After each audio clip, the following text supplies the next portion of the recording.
গরিবের মসিহা বিধায়ক বাইরন বিশ্বাস অসহায় মহিলার চিকিৎসায় এগিয়ে এলেন মানবিক উদ্যোগে। মুর্শিদাবাদ জেলার সাগরদিঘি বিধানসভা এলাকায় আবারও মানবিকতার এক উজ্জ্বল দৃষ্টান্ত স্থাপন করলেন বিধায়ক বাইরন বিশ্বাস।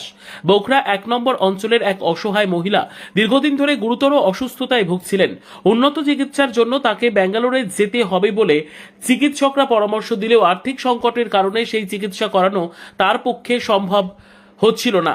জানা যায়, চিকিৎসার খরচ জোগাড় করতে ওই মহিলা বিভিন্ন জায়গায় সহযোগিতার আশায় ঘুরেছেন, কিন্তু কোথাও থেকে পর্যাপ্ত সাহায্য না পেয়ে তিনি শেষমেশ সাগরদিঘি বিধানসভার বিধায়ক বাইরন বিশ্বাসের দ্বারস্থ হন। মহিলার অসহায় অবস্থার কথা শুনেই দ্রুত মানবিকতার পরিচয় দেন বিধায়ক।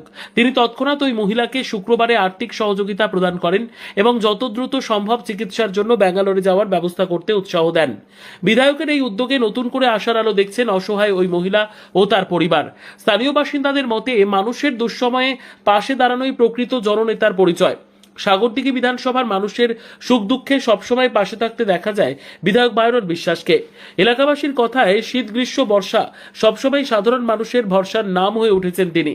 অসহায় মানুষের পাশে দাঁড়িয়ে মানবিকতার যে নজির তিনি বারবার গড়ে তুলেছেন, তা সাগরদিঘির মানুষের কাছে তাকে করে তুলেছে সত্যিকারের গরিবের মসিহা। বাইরন বিশ্বাস মহাশয়ের কাছে কেন এসেছিলেন? আমি গত 2 বছর ধরে অসুস্থ ছিলাম। আমি পাড়াতে গ্রামে সবকে সাহায্য চাইলাম। আমি বাইরন বিশ্বাস বলে অনেক দিচ্ছে বলে ওই জন্য এসেছি সাহায্য চাইতে। আমাকে ব্যাঙ্গালোর নিয়ে যেছে, সে আমাকে ব্যাঙ্গালোর যেতে হবে। উনি আমাকে একটা ভালো সাহায্য করলেন। আপনারা যেই টাকা দিয়েছেন উনি, ওই টাকাতে আপনার ভালোভাবে ট্রিটমেন্ট করা যাবে? হ্যাঁ, যাবে। আমাকে ও যা টাকা দিয়েছে এতে ট্রিটমেন্ট করা হবে। আচ্ছা, আপনার নাম কি? আমার নাম বেদনা খাতুন। আপনার বাড়ি কোথায়?